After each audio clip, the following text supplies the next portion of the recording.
For today's First Watch review, we're going to be looking at a film that has quietly been making a name and a stand at the box office. So without further ado, let's jump right in.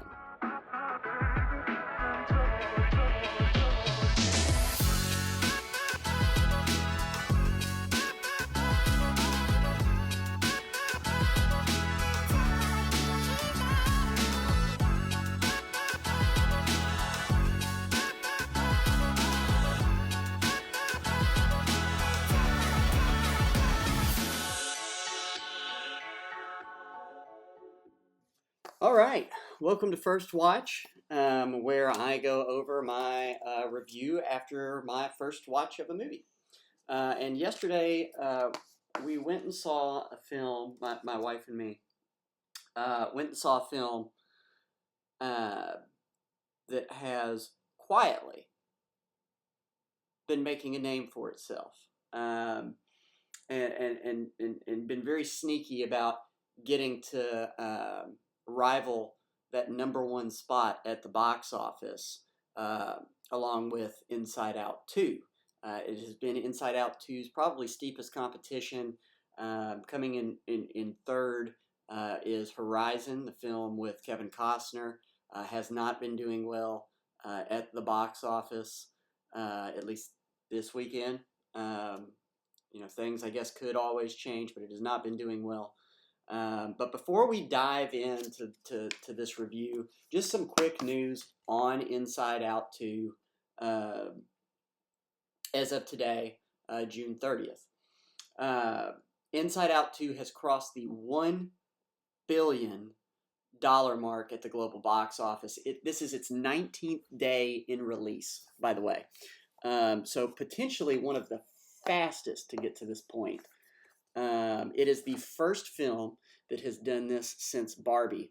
And if you remember in my review, I talked about how surprised I was that it had overtaken Dune 2 as the number one film of 2024. Well, clearly it's continuing to ride that success thanks to viewers like you going and supporting it at the theaters. And it's doing tremendously well. It's the 11th animated film to hit that $1 billion milestone. And among those 11 animated films, Disney Pixar claims 8 of them. Now, here's the thing. I am absolutely thrilled to see Disney Pixar having this kind of success. Because no Disney Pixar film has generated more than $480 million at the box office since 2019. It's been 5 years. So they've certainly, I guess the word struggle has probably been tossed around quite a bit, especially probably within the Hollywood media. But no one's been, well, I'm sure other people have read it just as hard as me, but I am absolutely invested in their success. I love Disney Pixar.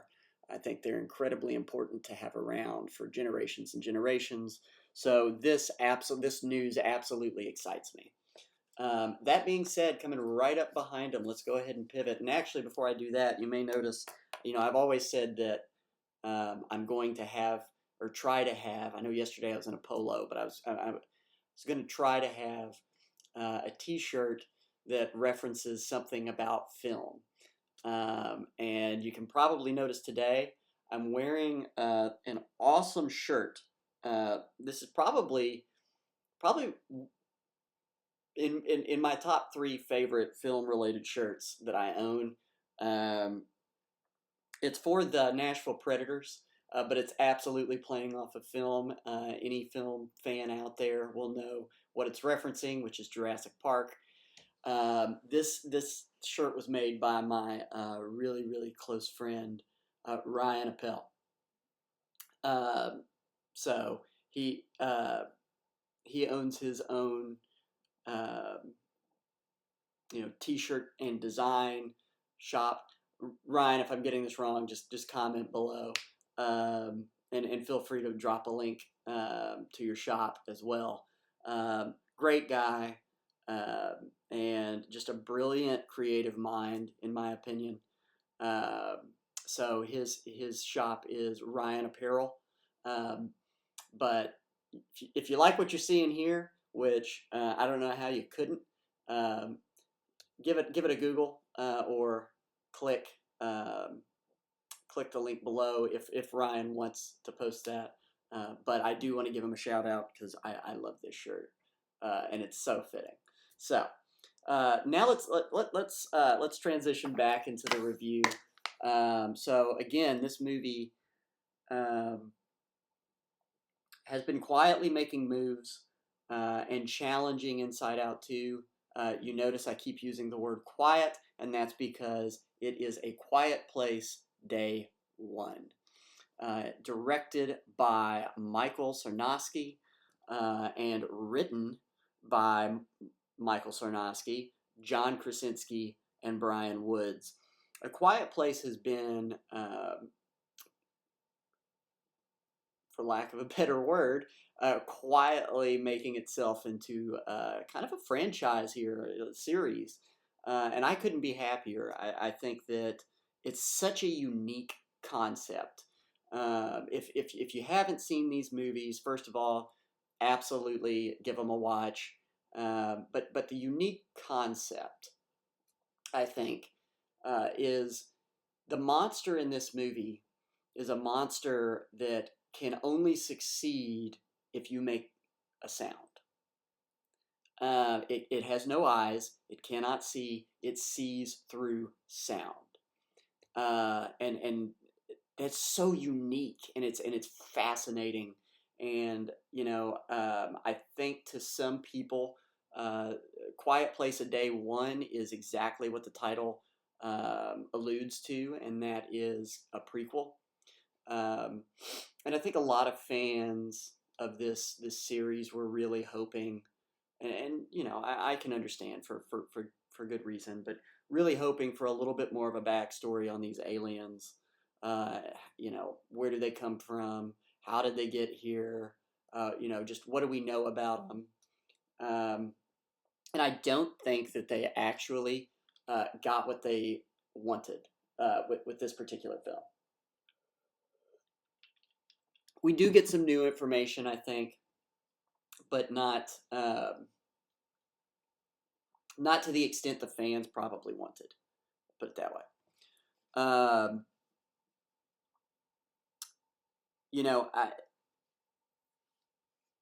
essentially these films they follow.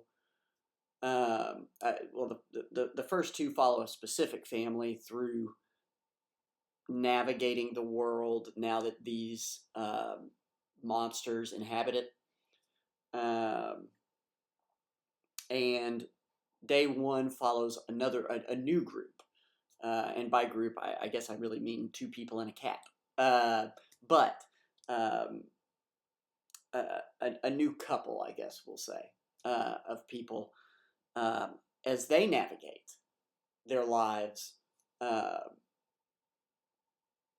living on a planet where these things exist. Here's the thing I'm going to say about A Quiet Place. And I think it speaks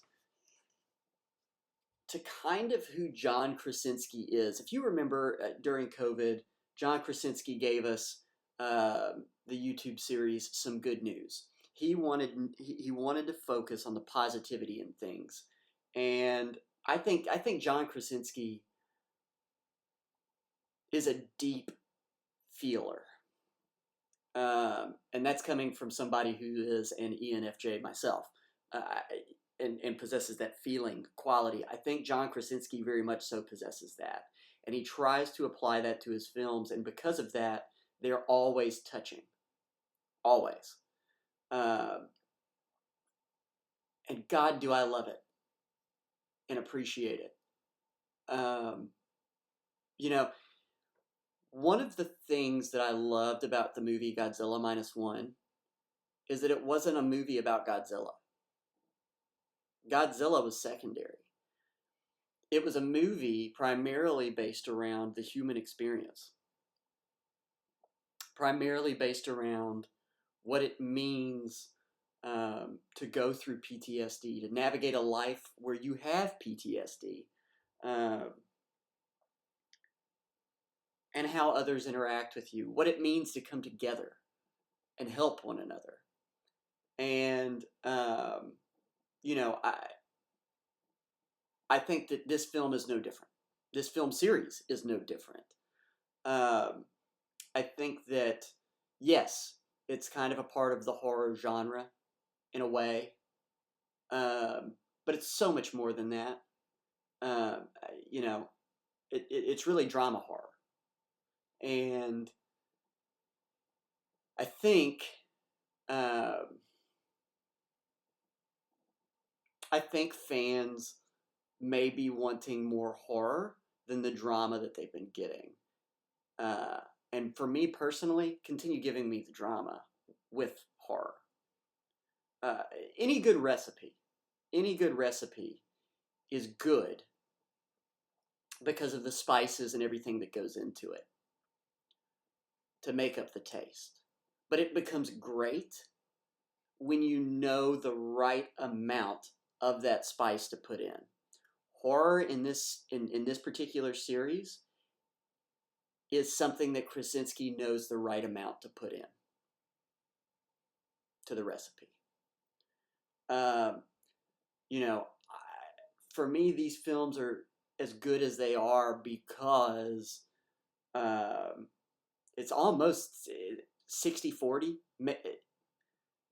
I would say 60-40, maybe 55-45, leaning in the way of drama and centering around the people and then the monsters. Um, and I think that's why I love them as much as I do. And I think it kind of rewrites a little bit um, the recipe of what horror can be. And I think that's fantastic. I think it's needed. I think it's unique, as a series. Now, diving into um, this particular movie um, follows Lupita Nyong'o um, as she navigates what she's facing. I don't want to give too much away, but as she navigates what she's facing and she's going through and her past and her history, like anybody would, um, along with Joseph Quinn. And Joseph Quinn, I talked about Austin Johnson yesterday and how much I'm rooting for him. Joseph Quinn is just as much a part of that club. Joseph Quinn, we know as none other than Eddie Munson from uh, Stranger Things. Uh, and I would say since the first probably minute and a half of me seeing him act, I've been enthralled by watching him. Um, he's he's tremendous. He's a tremendous actor, and I will tell you this: he he navigates emotions quite possibly better than anybody that I've seen do that in a while. Um, you feel everything he does feels genuine, and I think a lot of that takes place for him right here. Um, he comes off just like Krasinski as another feeler, um, and it shows. Um, and so you've got Joseph Quinn and you've got Lupita Nyong'o, um, and they're navigating their lives and the things that they're going through. Um, and I think very much so. This is a movie that's really about the power of empathy, um, especially to soften hearts, uh, and, and and the power of it to comfort during times of crisis, uh, the importance of coming together during those moments. Um, I think it's also discussing the importance uh, to any of us of essentially being able to make our own choices and make our own decisions. Because in a lot of ways, Lupita's character has had a lot of things thrust on her that she had no choice in. It's just it's happened to her, and I think it's very much so watching that character navigate from letting it make her very cold towards others, to you know through empathy of a guy like Joseph Quinn, um, warming to others again, and then finally reaching the point of uh, full control and confidence in who she is, uh, to the point of uh, I may not be able to control much, but I'm going to be able to control this. Put it that way. Uh, and I think that's tremendously told. And I think that it's something so many of us are going to resonate with really well. Uh, because if you think about it, in an instance like this, you've got aliens that are coming from the sky, and if there's any form of movement, if there's any form of sound, you're dead. Or you're going to witness the person that did it around you be ripped to shreds. Um, you have no control. It's gone. Everything you've known about the way in which you live is never going to be the same again. So, very much so, I think that what we witness in this movie is two characters going through in different ways, navigating that process the way in which any of us would. And I think they do a really, really good job of that. Um, so, uh, that's what I'll say about that piece and about the acting and the writing. Um, it was fantastic. It was fantastic. And the cat in it, is wonderful as well. And I'm not going to say much on that, but I do. I've never been so invested in a cat. Um, again, it was directed and written by Michael Sarnowski, written as well by John Krasinski and Brian Woods. It was produced. It had about 6 or 7 producers, but some big names among them, Michael Bay, and I think you can see Michael Bay's fingerprints all over it, um, just in the way things happen in shots, the way. Uh, Almost Michael Bay almost has like his fingerprint through color in film, through action in film, and I think you see a little bit of his influence in this. At least I feel like that. Um, and then also produced by Vicky D. Rock. That's who the executive producer was. Um, music. The music was by Alexis Grapsis. I hope I'm pronouncing that right. Alexis, if you see this, and for any reason, I don't know why you would, but if you do see this and I'm not, I apologize. Um, the music was unreal. I think that it did absolutely what it needed to do. It created suspense, and I think that it also moved me personally, I know, to tears in moments. Um, and moved my emotions in a way that I felt like I was there, and I felt like I was there uh, from day one. Yeah, I went there. I felt like I was there the minute that this started, this movie. Uh, so kudos there. The cinematography, which was Pat Scola. Uh, let's talk about cinematography.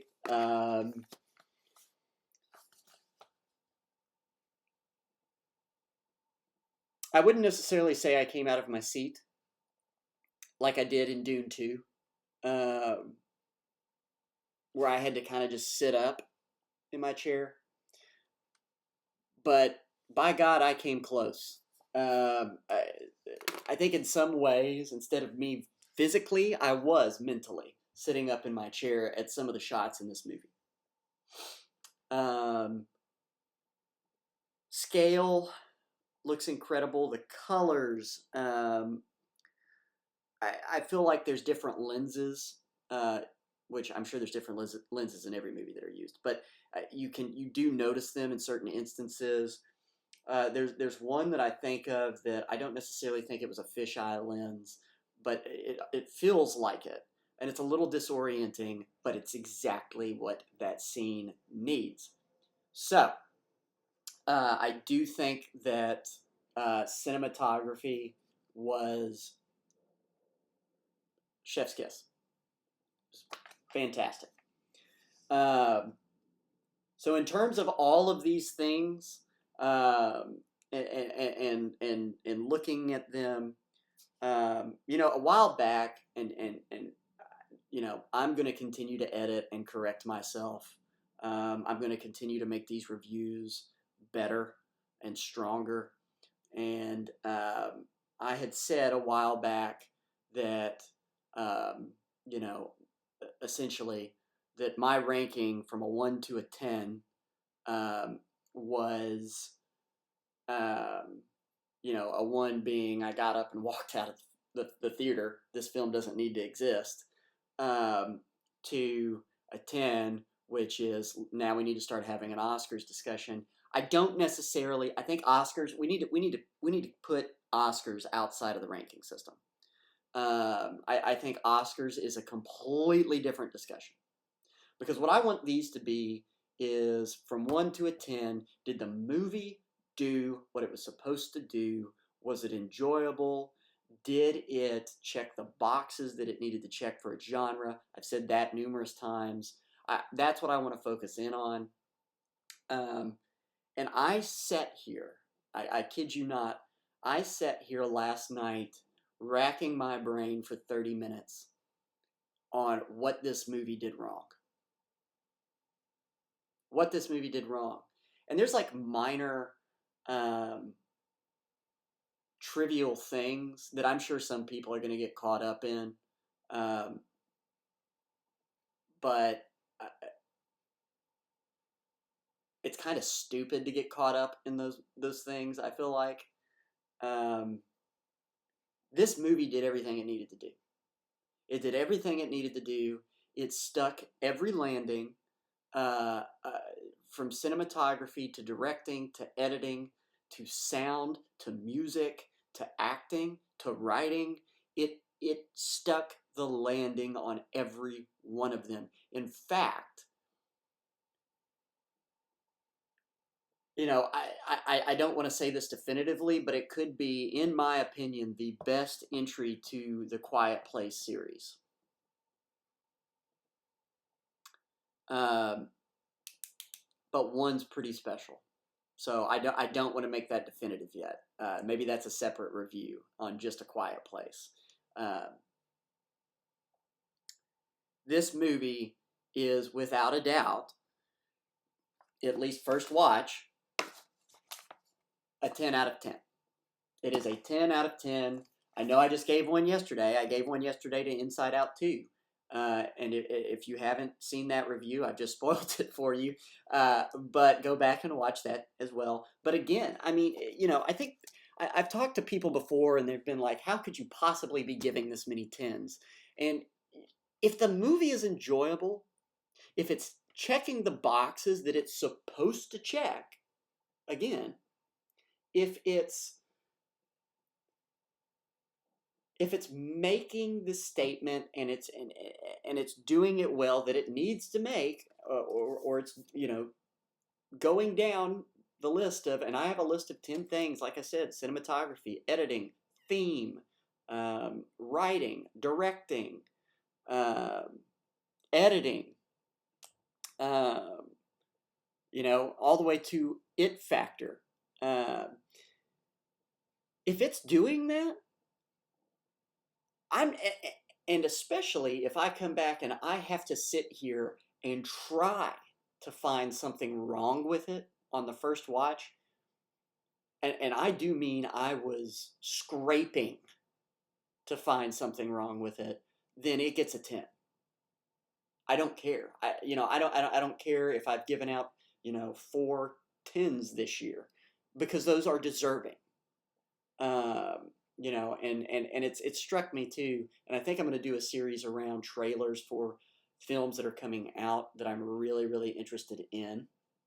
Um, it struck me that uh, a lot of times in a trailer, I can usually spot whether or not I'm going to be very interested in that movie, and sometimes even whether or not that movie's probably going to be good.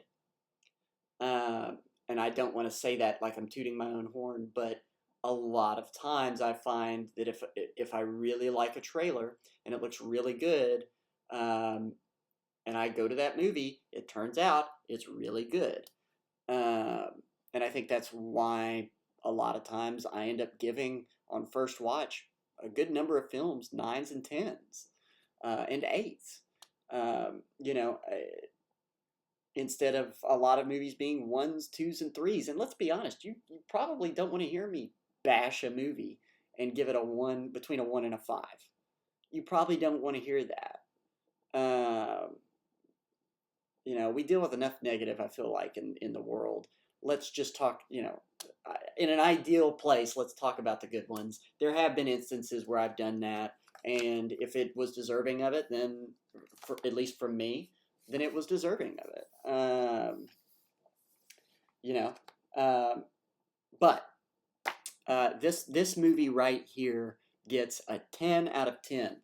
IMDb, it has a 6.8. Again, based on what I can tell, that is likely due to fans that were really hoping that they would get more of a backstory on these creatures. And I totally understand that. I think for me, I don't need the backstory. I don't need it. This is not a introduction, for me at least, to xenomorphs, or an introduction to, um, for lack of a better word, um, the race that produces Thanos. This isn't that. Um, and if they want to lead us with breadcrumbs through the series on what these creatures are, so be it. I'm gonna be there, 1,000%. And I think there's also something to be said to the mysterious aspect of these creatures, and how that kind of pulls us back each time.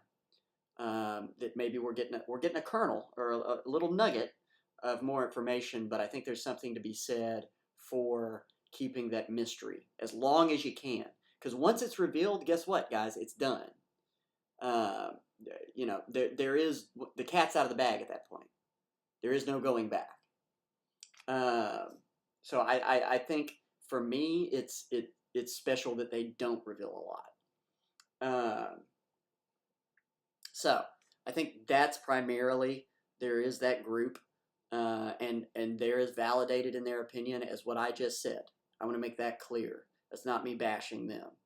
Um, Rotten Tomatoes, it has an 84%. It is certified fresh, and the audience has given it a 73%. This film, at the box office, at least thus far, from what I read earlier today, it has made $53 million this weekend. It's right, like I said, behind Inside Out 2, which I believe has made $57 million, which put it over the $1 billion mark worldwide. Um, so it's going to be interesting to see this ride that it has now that it's out. I will tell you this: if you can see it only one way, you need to go see it in Dolby Sound in an IMAX. I want to make sure I'm clear because this is important. Uh, so when we go to AMC, the theater that we go to, has one theater that I feel like is focused more on quality of picture.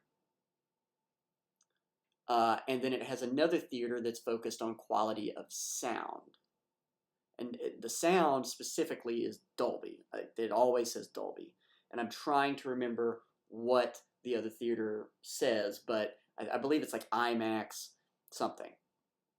Anyway, Dolby. You want to see it in Dolby because I mean every movement. Uh, there's scenes where these monsters are just racing across the screen, and when they do, your chair is just you can hear me shaking right now. Your chair is shaking, and you feel like you are there. You want that experience. I promise you, you want it. It doesn't happen like once or twice. It happens the whole movie. And let me be clear.